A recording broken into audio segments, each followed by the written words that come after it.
Good morning, students. Today we study about the sporophyte of Funaria. In last period we studied about the sexual reproduction in Funaria up to fertilization. In fertilization, the fusion of male and female gametes, that is antherozide with the egg, takes place in a venter of the archaeozoite. After fertilization, it develops into a zygote. This zygote enlarges in size and fills the cavity of venter, and then it later on develops into a sporophyte. The sporophyte of Funaria is also called as sporogonium, and it is semi-parasitic on the gametophytic tissue of Funaria. And the sporogonium, it consists of three parts: food, seta and capsule. Food, it remains embedded in the tissue of the gametophyte. It is bulbous structure. It fixes the sporophyte or sporogonium to the gametophyte and also absorbs mineral and water.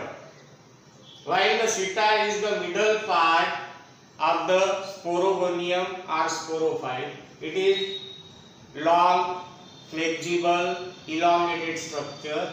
It conducts the water and mineral absorbed by the food, and also it raises the capsule to a suitable position for the dispersal of spores.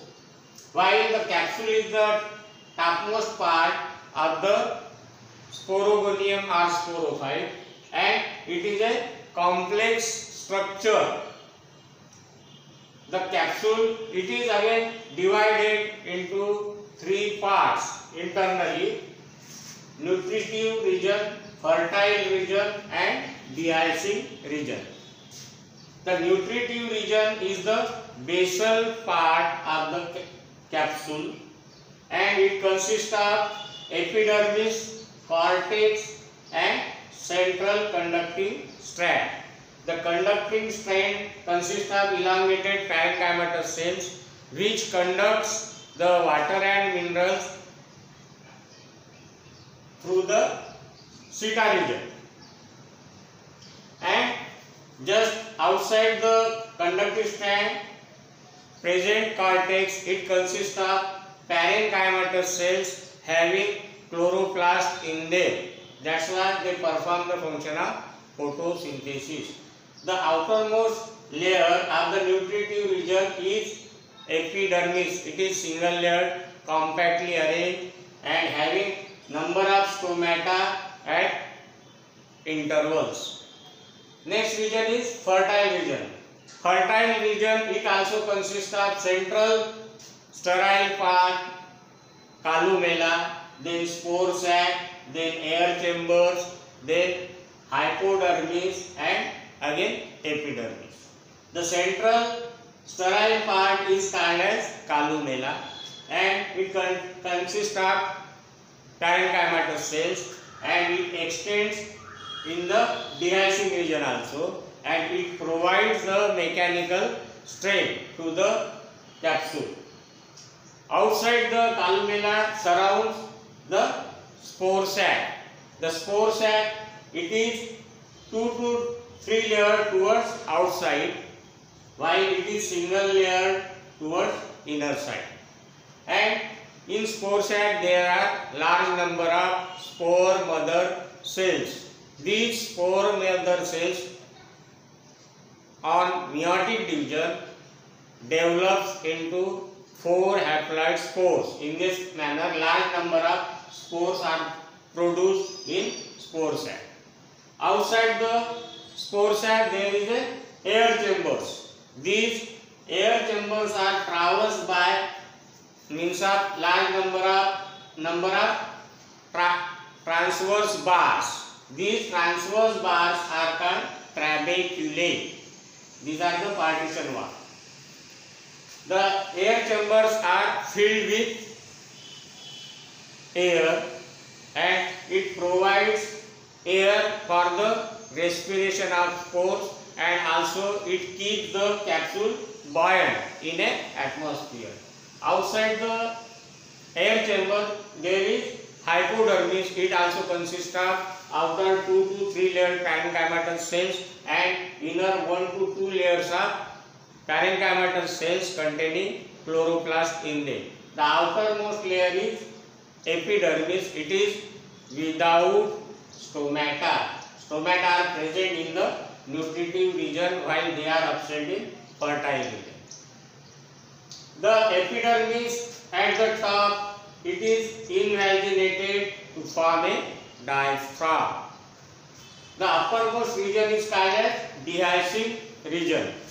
It consists of operculum, peristome and annulus.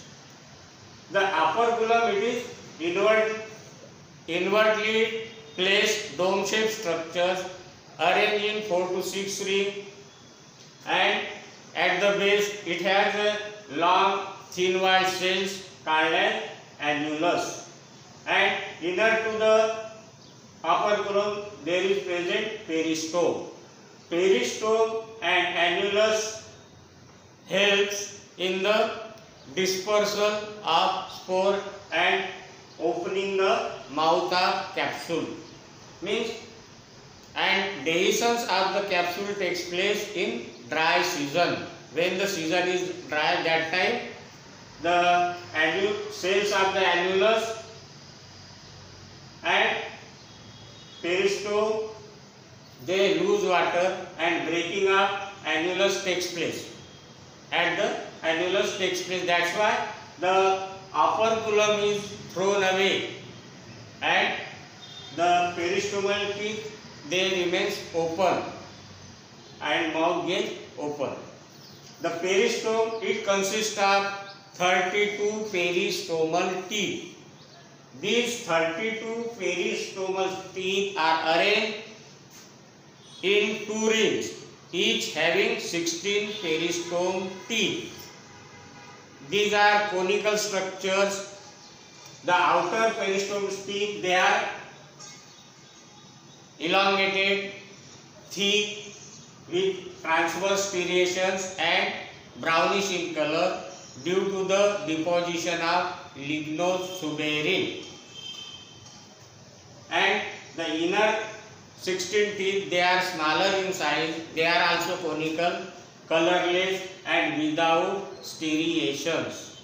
They help in the dispersal of spores. Means that during the dry season, the peristomal teeth loses water and that's why they curl outward or bend outward. By bending outward, it opens the mouth of capsule and dispersal of the spore takes place by slightest breeze of the seta by wind, and when the conditions become wet, that time the peristomal teeth absorb moisture and they curl inward or bend inward. That's why it closes the mouth of capsule. In this manner, the dispersal of spores in Funaria takes place. Then the spore, they are structure of spore. The structure, it is spherical.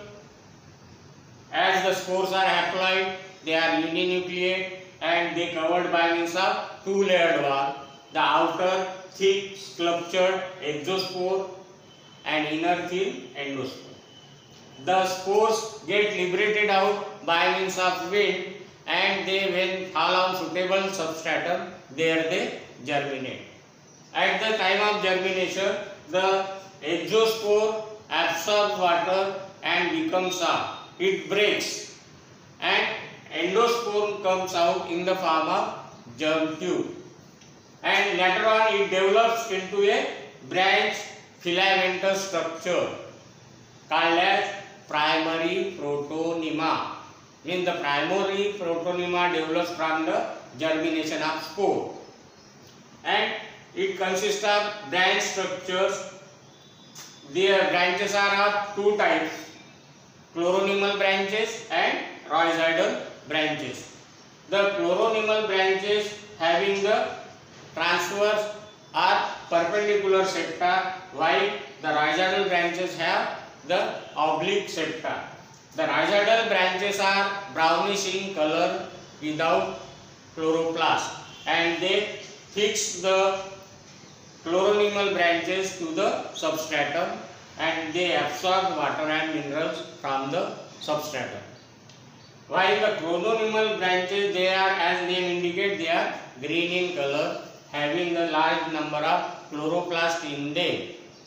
They prepare the food material, and in the later on, and at some places they develop a bird-like structures from which it grows into new Funaria plant. In this manner, the germination of spore in case of Funaria takes place. After germination, it forms a branch structure called as primary protonema.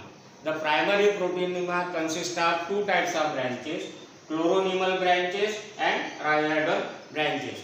The chloronymal branches grow horizontally on the substratum, while the rhizoidal branches penetrate in the soil or substratum, from which it absorbs water and minerals, and it provides to the chloronymal branches for the formation of food.